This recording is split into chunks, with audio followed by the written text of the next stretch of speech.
So, as I shared with you yesterday, the first game of the Congress that I played in on the weekend, which was a win over Sakat, Mr. Sakat Singha. That's it, Mr. Sakat Singha. I have now for you the second game. I was playing a gentleman named David J. Buckell from a place called Roebuck, up north, I think, somewhere. Yorkshire. North Yorkshire, I believe. David is rated around about 1600 in this game, and he was playing white. And just to let you know that I thought I was one of the older people in this tournament, but he was quite a bit older than me,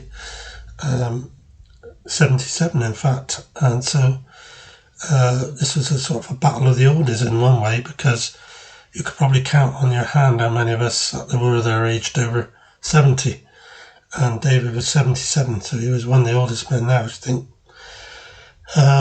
But he proved to be a very, very determined and capable player, as I was to find out. His style of play was interesting. He'd like playing a Retty type double finchetto, as I'll show you. I'm going to show you the first so many moves, and then I'm going to show you the rest of it much later in the end game, because believe it or not, we played 122 moves in this game. That's an awful lot of moves, and I just can't be bothered with it to show the whole game. So what I'm going to show you is about 20 moves or so of this game, but they were both the beginning and the end. He did go a pawn up, for sure, in the opening. He ran a pawn off me, and I was on the back foot, more or less, the rest of the game. So I'm fighting hard trying to get my pawn back. So I'll show you how the game went. David opened with knight f3. I played knight f6,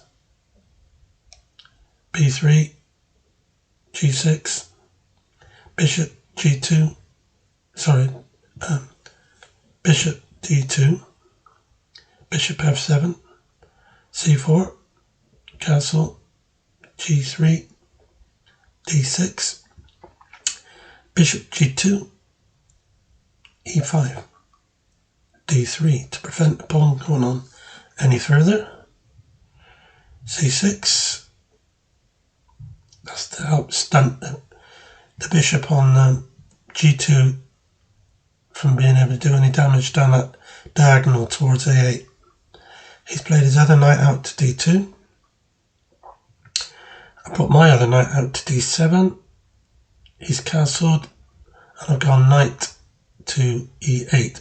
This is so I'm hoping to push the forward with the f pawn. He has a chance to play e4, which should sort of shut that up, and I'd have to play f5, and then we'd probably get a swap off, but he doesn't play that. He chooses to go down the queen side, which is where he wants to operate. With the Retty, it's often this way. So I played f5, knight b3, and knight c7. So I've got to watch my queen side, because that's where he's trying to come through over there. Queen c2, queen e7, and that's as far as we're going to go with this game. It was about another 8-10 moves before I lost the pawn, and was always on the back foot after that, though the game was pretty even. But the nearer we got to the end game, the more it got more favourable for him. So I'll take you to the end game in a moment, but I'll have the board reversed, where I'm black playing up the board, so it's easier for me to be able to do the notation. Okay, so this is the end game, well into the end game here now. I'm 2 pawns down. I have got a bishop for a knight, which is good, but the bar on the right with the line shows that this is a easily one game for white if he plays it right. And so let's see what he does. Mr. Buckell came in with his king to f4. I played g7 with my king, He then played h5. I brought my bishop back, attacking that pawn. He defends it with his king. So now I'm able to go in king to g6, and I'm going to capture this pawn. And he knows it, so he's abandoning it, and I took it with my king.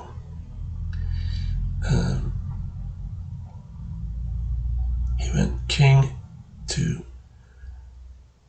e5, king to g5, pawn on,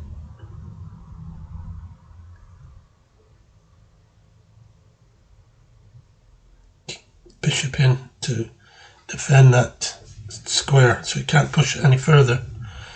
And if he brings the knight into the game, then I will prepare to bring my king back also on this pawn.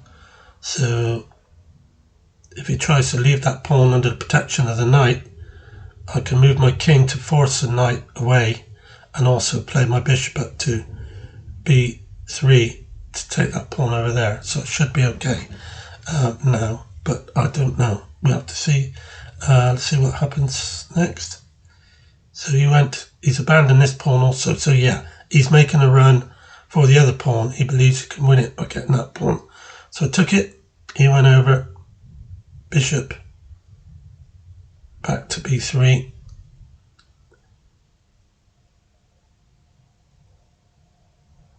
He's gone into c6, I think, to see where I would go with the bishop. Yeah, so I drop back to c2, but I'm not leaving that pawn. I can take it anytime I want.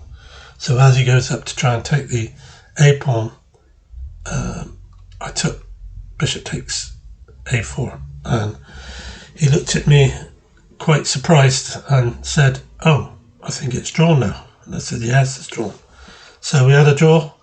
How I managed to draw that is beyond me. Like I said about winning one game, you've got to know how to win a one game when you got it. And that was easily one game for Mr. Buckell. But I can put it down maybe to the fact that being age 77, he was probably getting a bit tired with all these moves, and he didn't have the know-how to try to win with those two pawns. So I can only say that my bishop saved the day. So it's making me tired just going over this game. So thanks for watching. I'm sorry, I just didn't want to put the whole game up. It was just too much, and I'm not even sure I've got all the moves, but I do have the moves right from the beginning and at the end here. So that was game 2, which put me on 1.5 out of 2, just behind the leaders. So I'll show you game 3 hopefully tomorrow. So thanks for watching. Cheers.